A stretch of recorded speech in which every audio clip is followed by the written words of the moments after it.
Well, hi there again. Well, long time no see, huh? A few minutes ago, maybe 5 or so minutes ago, I've completed that bicep exercise using the bicep blaster. I did two exercises. One was with the easy bar, and the other one was using the barbell curls again with the bicep blaster to show how I perform the strictest motion of range, applying proper amount of resistance on the biceps using the blaster. So with this recording, my goal is I'm not going to be doing any particular exercise, but I thought, the idea of, you remember, if you watch that video clip, I was talking about cheating. Like when you're cheating, you're applying more weight, you're applying kind of swinging motion. It's called cheating, but I was talking about cheating.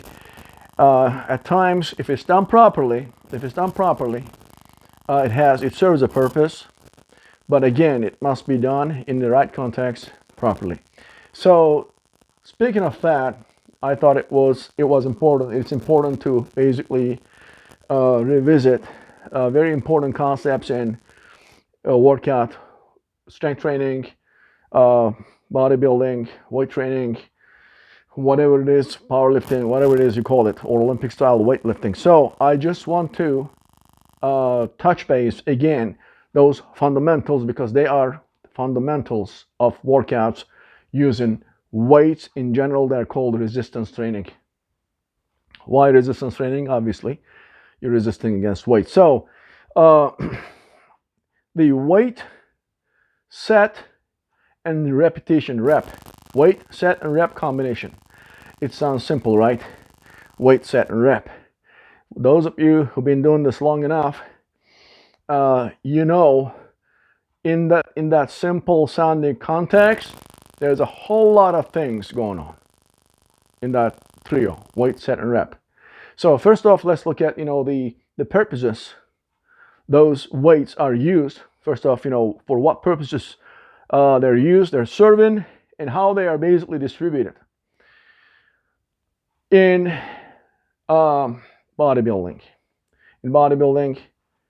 it is basically muscle hypertrophy, right? That's what it is. Bodybuilding basic principle is by using weights, you're shocking the muscle, you're basically pulling the muscle out of its comfort zone.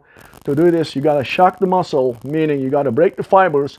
So until the next exercise, fibers are the muscle tissue basically is trying to repair itself by adding more cells, and that is what's causing the muscle size getting larger, getting bigger. Actually, that's basically the body's natural reaction.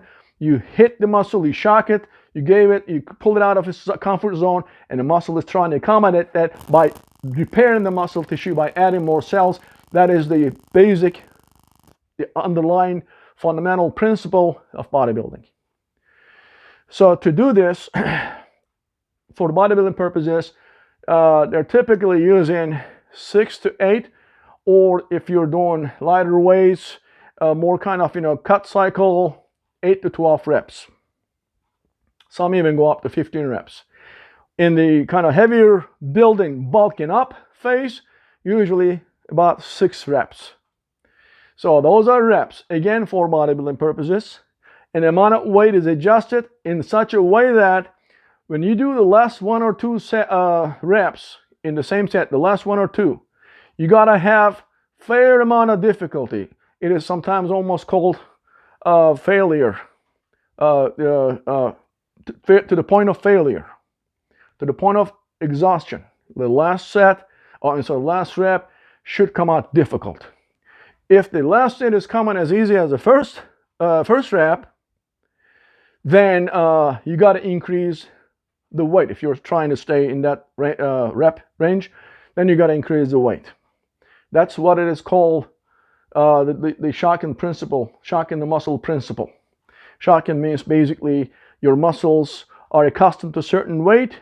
That's their comfort zone. You got to get the muscle out of the comfort zone.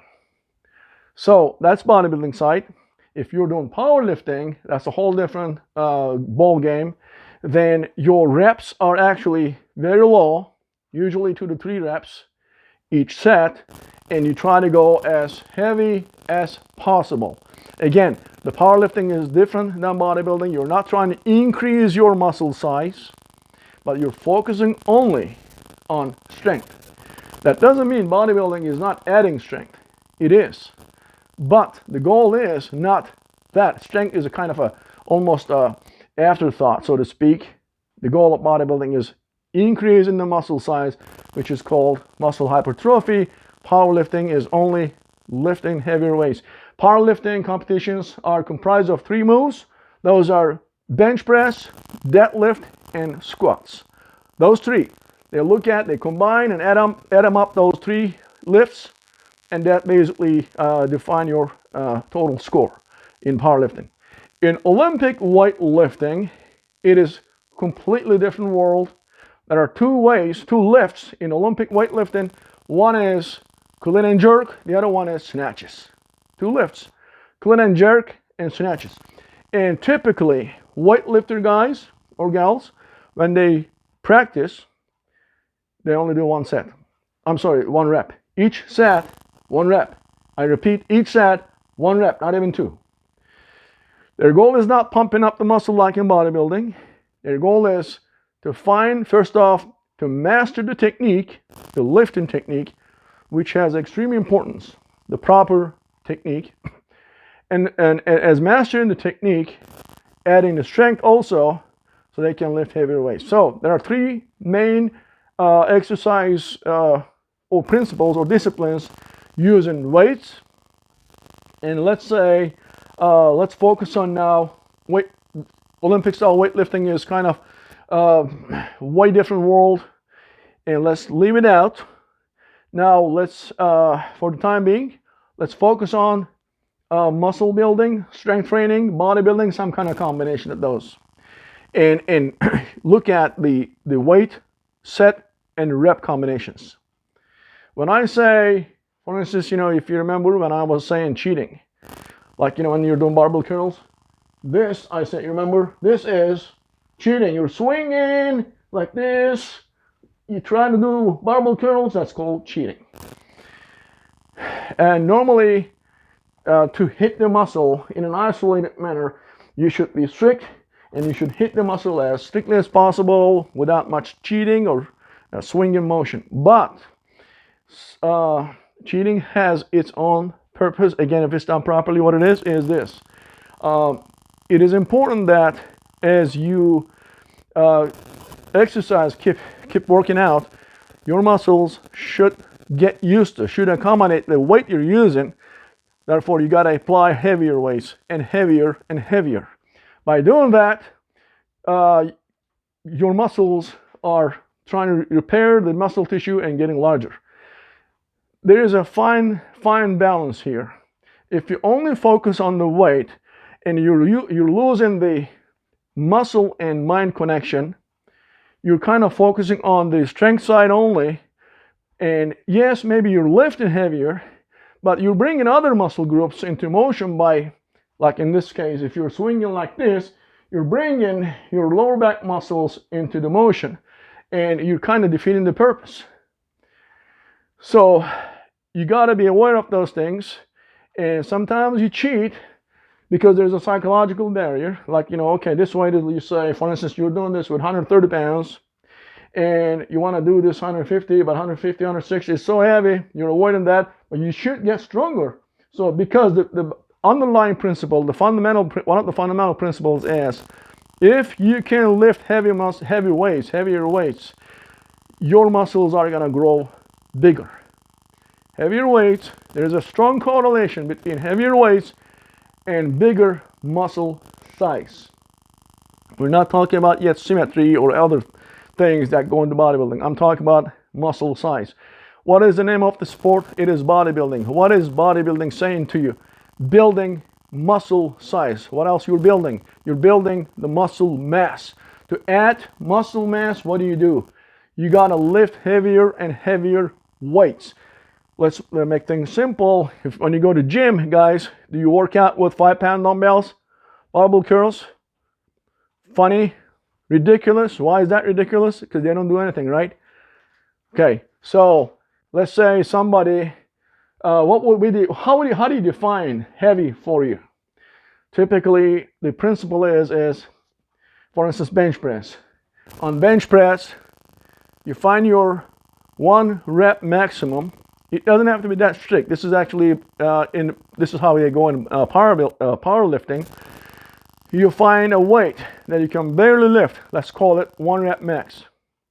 Then you work out with 75 to 80% of that weight, and you adjust your sets accordingly. And if you're doing higher sets, you can reduce that percentage to maybe 60%. If you're going lower reps but bigger weight, then you might go to 80 to 85%. You can sometimes exceed 90%. 90% of your 1 max rep is very heavy, very heavy. You can't do this frequently. Actually, you can do this maybe once a week, maybe a couple times a month, or maybe most 3 times a month for the same muscle group, because you can't do this frequently in a routine basis. So again, let's say, okay, you're in the bulking up phase, right? You're trying to bulk up. You're trying to gain muscle mass. What do? You tend to go heavier and lower reps. In my case, I do 4 to 6 sometimes. And some guys might say I stay minimum 8 reps. Some guys say I go heavier, I stay 4 to 6. Depends.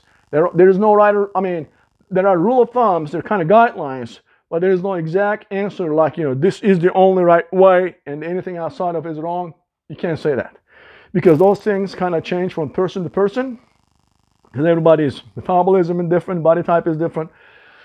But there are some guidelines, and those guidelines you got to understand those guidelines and remain in those guidelines. So this is how you adjust the set, rep, and weight, set, and rep. That trio, the combination of those 3 changes is subject to change given the context, depending on the goal. And there is still, as I try to describe here, try to kind of give the idea of what kind of things are going on in there. Actually, there's a whole lot more going on there. It's all up to the person, up to you to define, to understand your body, to clearly define your goals, and then excuse me, understand your body type. And how do you understand your body? There's only one way. You keep working out, trial and error. You keep working out, and you kind of monitor your reaction, your body's reaction. And then you eventually understand that, okay, if I do this, if I stay in this weight range, weight, set, and rep combination for this goal, it's working for me. It takes time to understand that. One other thing is how often you got to hit the muscle. That's another big question. And again, there are guidelines again, obviously. It might change from person to person, not, needless to say. One example I can think from myself, much younger years, I was working out 3 hours, each workout, 3 hours, 6 days a week. 3 hours, 6 days a week, I noticed that I wasn't growing at all. My goal was, what was it? They were doing bodybuilding and we were trying to grow, and I wasn't growing. And then, we're discussing about that, and somebody with more experience told me, you gotta reduce your workouts because you're not giving your body muscles enough recovery time to recuperate. So what I did was I reduced that, and I was given 3 sessions each muscle group every week.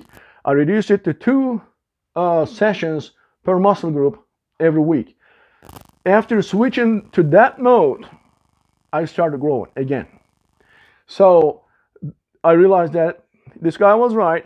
I wasn't allowing enough, recuperation time for my body to achieve growth. So this kind of things only come with trial and error and experience. There is no shortcut. There is no shortcut at all. You can obviously read a lot of information on YouTube.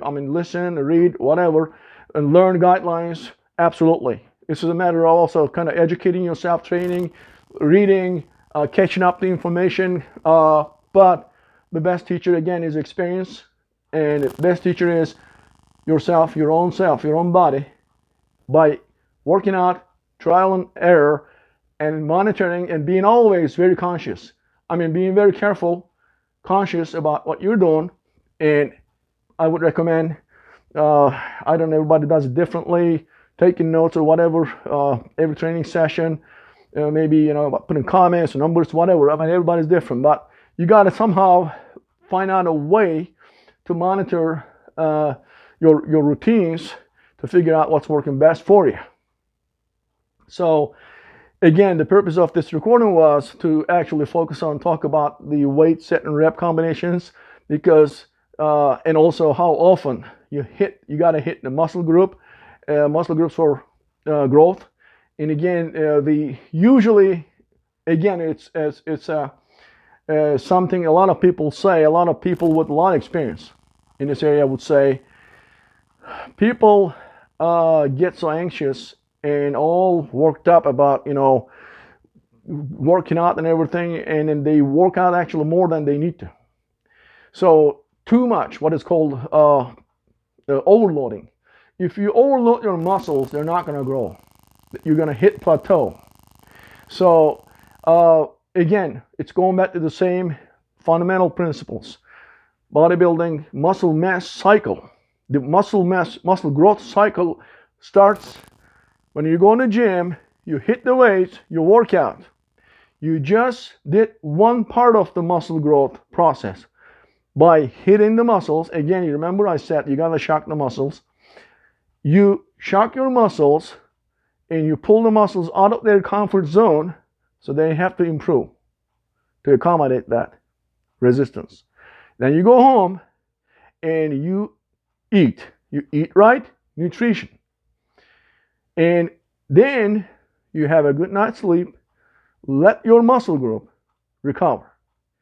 If you're doing, for instance, legs, squats, and let's say you did very heavy squats, you do it recommended, usually once a week. Deadlifts, or maybe twice a week. Deadlift maximum once a week if you're doing very heavy. So you go home, you hit the muscles more or less, I would say, each muscle group twice a week, and you allow them enough recovery and recuperation time. If you don't have enough recovery time, and during that phase, that's called recovery phase, you did you went out, you worked to the gym, you worked out, that's beginning. And then you go home, nutrition, right, too, and then sleep or just rest. That is the recovery phase.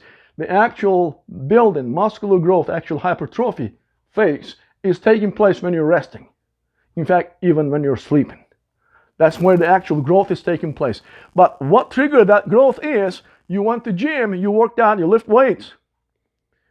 But if you skip on the resting, if you skip on the nutrition, that lifting weights is still going to help, but not as much as you liked. So all these three things, legs of that process: lifting, nutrition, eating right, and rest.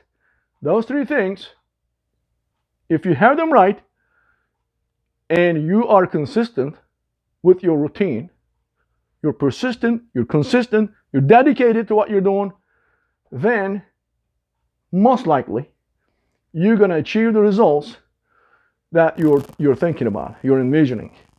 So yeah, this is what I want to talk about. Focus on the fundamentals of the muscular growth process.